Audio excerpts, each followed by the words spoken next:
Hello everyone and welcome to the video. Today we're going to be fixing the tire here on our 1066. It's got a slow leak.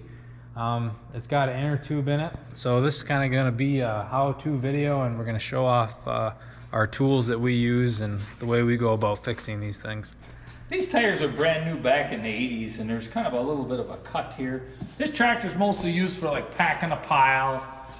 We use it a little bit for other stuff, grinding feed, so it's more, it doesn't have to be driven around a lot, but somehow we got a slow leak going here, and I don't know if we have the right inner tube in there or what we got going on in there. It might be folded. Sometimes that happens when you put too big of a tube in a smaller tire, but we're gonna take it off, see what we got. There's nothing worse than a slow leak, because about the time you need it, you always got to be adding air every other day. Now it seems like we're fixing tires all the time on this farm, but that's how it is when you got a lot of wheels.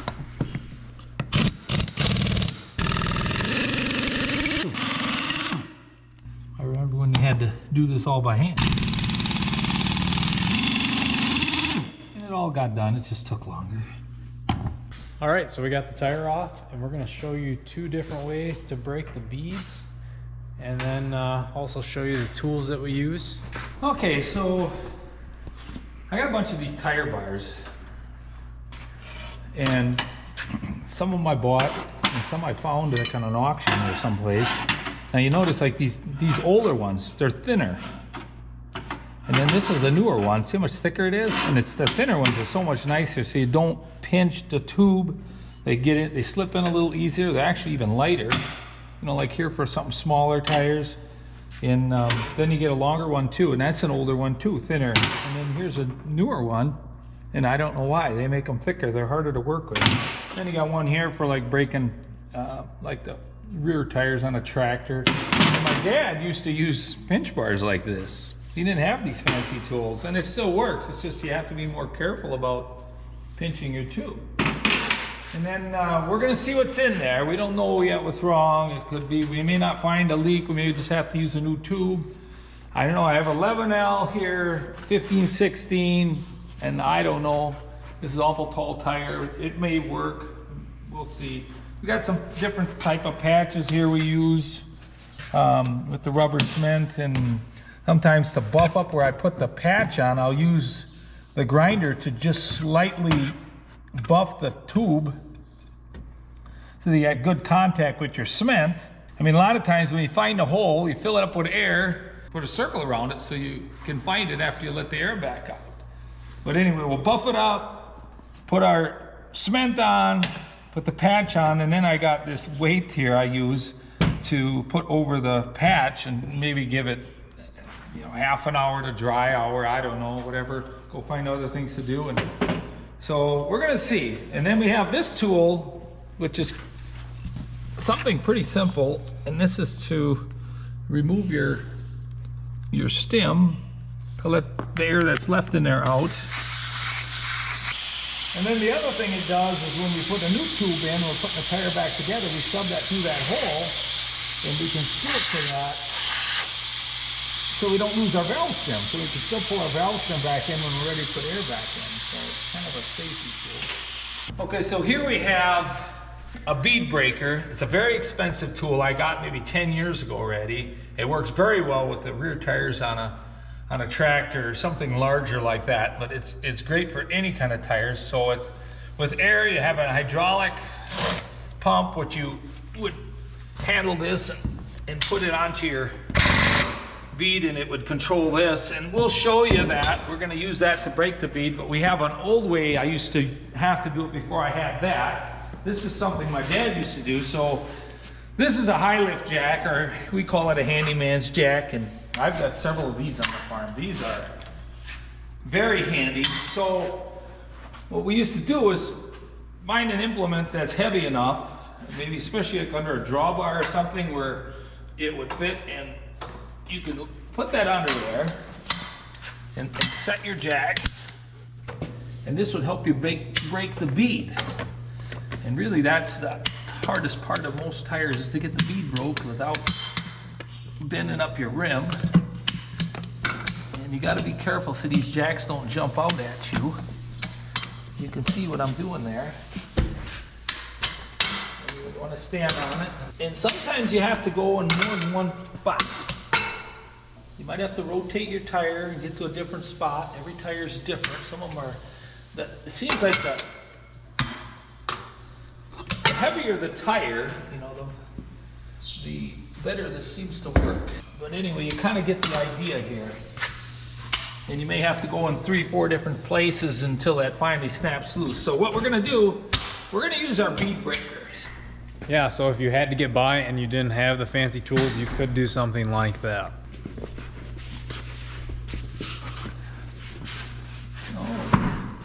So now we got the air all out, and more can come out if it needs to. So you get all and ready, and you have to get that started.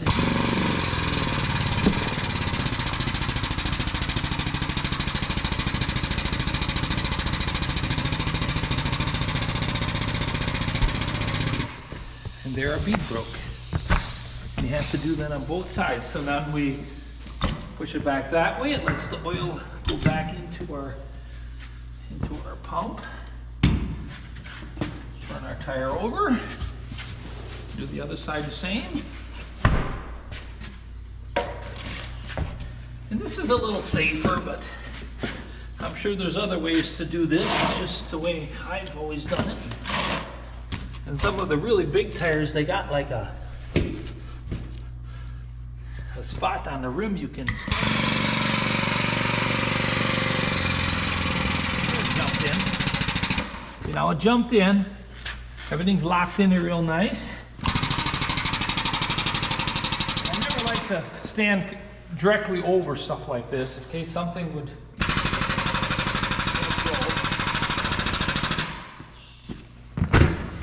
and there, our bead broke. We release it. So we're done with this tool. So now I want to show you on this tractor. So right here, they have this spot between here and here. See, see how that rim comes right up to that? And then there's a little spot right there. That's your spot you can put your bead breaker into. Here, it's even a little direction there. And it's on both sides. So the bigger tires sometimes will have that. But typically what I like to do is start with the valve stem side. See, now our valve stem already went away on us, but that's okay. We're taking it apart anyway. So we're gonna push down in. We're gonna grab it and push down in on one side, and we gotta be sure we don't pinch our tube. It's very important you don't have your tube pinched there. And sometimes it happens, so if you got a little help, that's always better. See, and then this guy, you see how he's got that curve in there? It's designed just for that, so you can sneak them in. You don't want to take too much of a bite at a time, a small bite at a time. The more plies you got in the tire, the harder they are. It seems like a simple car tire comes off very easy compared to some of these implements.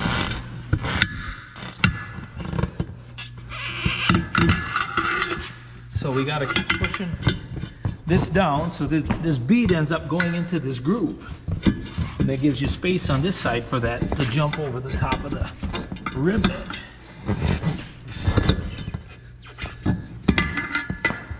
Now this tire is probably about 35 years old, but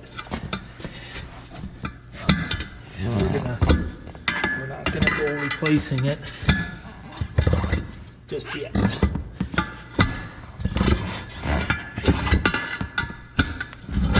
And we're almost there. Now, there we go. So now we can see our tube. Now, if the tire blew out, then we know the tube's junk, the tire's junk, then we just keep going and take the whole rim right off. But since we're just gonna see what's wrong with the tube, and sometimes the tube is pasted to the rim from rust or something that, especially some equipment that's been outside most of its life, they can be real tough. Okay, so what we don't want to do is rotate the tire, because if we find a leak in here, we know where our valve stem was. So if we find a leak over here, then we can look on our tire and feel in there maybe if there's a nail or whatever might have punctured it. Okay, so here we already got a problem. We ended up dinging that up a little bit, so I think we're gonna, and the odds to find a leak in here are probably pretty slim, being it's such a slow leak. But what we would do normally, we would screw our stem back in, fill it up with air. I've heard of guys putting it in a stock tank or someplace, and you find a bubble. Sometimes you can just look really close, you'll hear it leaking, and there you are. But this one here is gonna be no good, so we're gonna try to go with a new one. Now, I don't think this is exactly the right tube for that tire, but it is a 16-inch. It is 11L, except this tire is a lot taller, which, anyway, it will work. And it's better to have a smaller tube than a tube that's too big, because a big tube and a small tire ends up folding. And then you got these folds in there, and over time, I seen where in the fold it would eventually start to leak. So it's better to have a tube stretched than to actually have to fold. So we're gonna add just a little bit of air. I always like to put a little bit of air in them. Don't want to put too much in.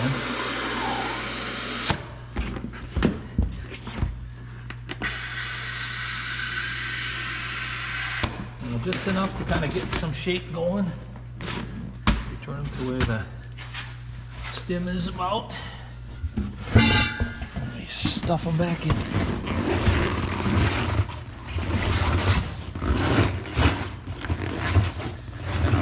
I mean, a new tube can be 25 bucks, 30 bucks, I'm sure.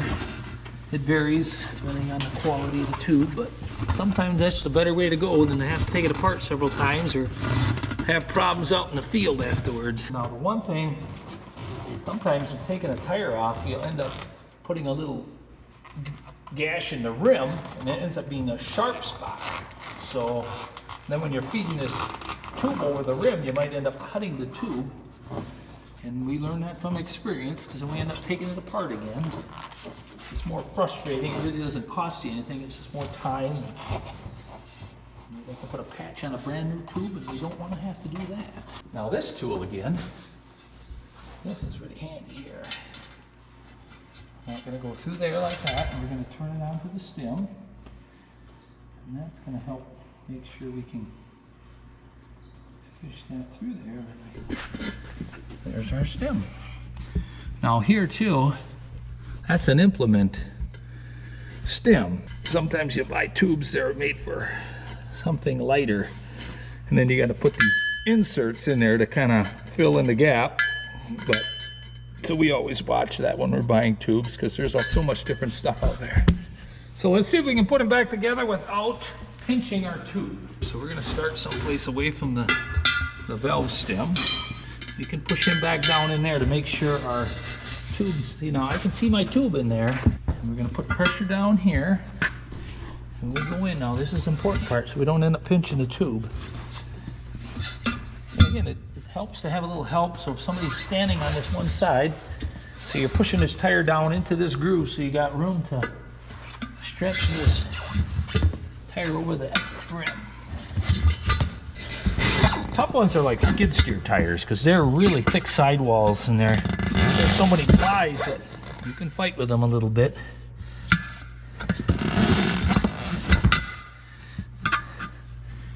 There, and you don't want to stick it in too far, because you grab your tube. So there we got it.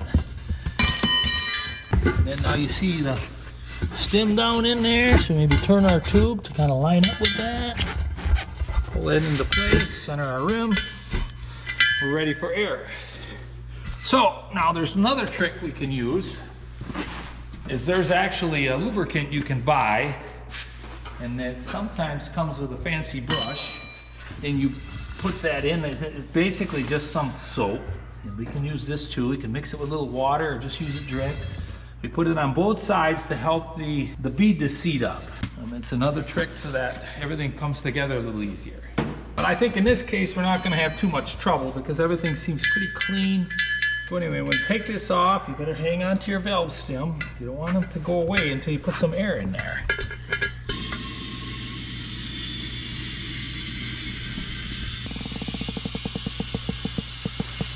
And when I never like to stand over the tire when you're filling it. You always stand away. There's this lock on here. You can actually lock them on there. And then you got to watch your tire pressure from a little bit of a distance. So now we got some air in. We're going to check the other side. Looks like it's seating up real nice. There's just a little bit to go there. There. You see, I can actually lock them on there. Now you might hear a little bit of a hissing, but sometimes that's just the air between the tube and the tire trying to get out your hole there. But you shouldn't hear that for only a minute or less. You see it's all seated in here nice, but not over here yet. It's still kind of coming there yet.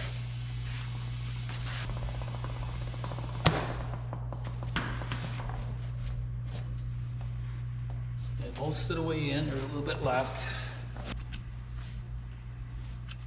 Don't have much air in there yet, but it doesn't hurt to check because you just don't know. So a big tire takes a lot of air. Like a tractor tire can take 10-15 minutes depending on how good air compressor. And then usually on every tire it'll tell you in the fine print, which is over here, it'll tell you your maximum pressure you can put in there to seat the bead. That's not necessarily what the machine that goes on, so then you got to go into your owner's manual and it'll usually tell you what kind of air you want in them depending on what kind of weights you got on the tractor, what you're using it for, different things like that. Usually we go about between 35-40 pounds is usually a good place for us to start. Let's see what we got. Oh, wow, we're just a hair over 40, so we're gonna leave it at that. Now, this is something my dad always used to do. He put a little saliva on the tip of his finger and put it over the stem hole. Because sometimes you think your tire's got a slow leak. Now, if you see that sizzling there, bubbling, that means your stem is leaking, which that little stem things, you can buy those in a hardware store for just a few bucks and have a whole package of them. Put a new stem in and try that first. Always check that first if you got a slow leaker. So I think we got it, and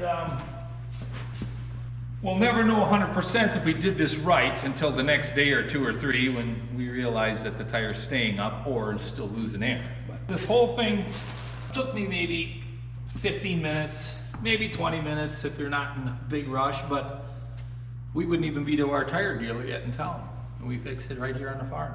So, and it costs just an inner tube here, and in some cases maybe just a patch. So this whole thing to get this fixed might only cost you $2-3.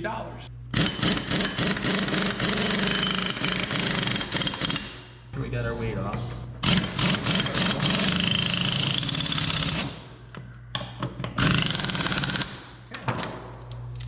Rest of our lug nuts. And you always want to start them a little bit before you run your air wrench, because if you start them wrong with the air wrench, it will strip them. And you'll end up having to replace your whole hub, which you don't want to do that because that's expensive.